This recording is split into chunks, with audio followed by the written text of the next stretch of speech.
बुलेटिनच्या सुरुवातीला बातमी अपघाताच्या थराराची। वसईतल्या कालच्या एका अपघाताचं सीसीटीव्ही फुटेज समोर आलंय।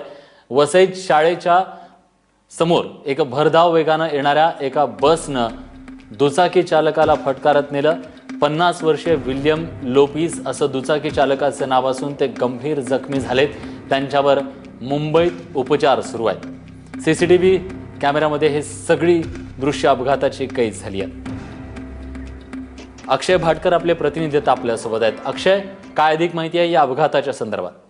हे जे तरुण हा जो इसम आहे त्याचं नाव आहे विल्यम असं याचं नाव आहे आणि हा बाईकवरून जाताना आपल्याला दिसत आहे। सीसीटीव्हीमध्ये ज्याप्रमाणे आपल्याला दिसत आहे त्याप्रमाणे हा माणूस जो आहे तो बाईकवरून जातोय आणि समोरून येणारी जी स्कूलची बस आहे त्या स्कूलच्या बसने ह्याला समोरून धडक दिलेली आहे। त्याच्यामुळे अक्षरशः हा माणूस जवळजवळ 10 ते 15 फूट मागे उडालेला आहे। त्याची जी मोटरसायकल आहे त्या मोटरसायकलवरून देखील बस जाते, बसचं चाक जात आहे आणि हा माणूस शेवटी सीसीटीव्हीच्या अगदी बाहेर जातोय।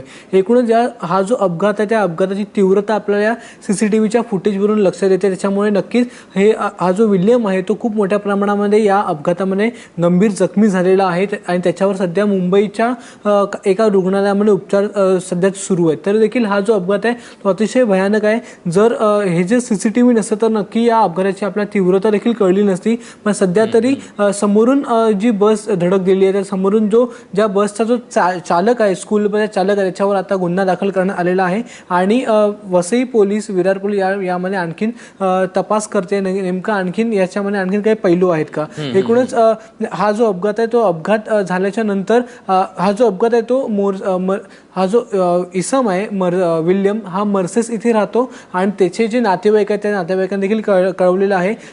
कालची ही घटना आहे आणि आज ती समोर आलेली आहे। वसई पोलीस याचा आणखीन तपास करत आहेत। विलास, आणि सीसीटीव्हीतून या सगळ्या अपघाताचे थरारक दृश्य समोर आल्यानंतर आता याची तीव्रता जी आहे ती आपल्या सगळ्यांच्या समोर आलेली आहे।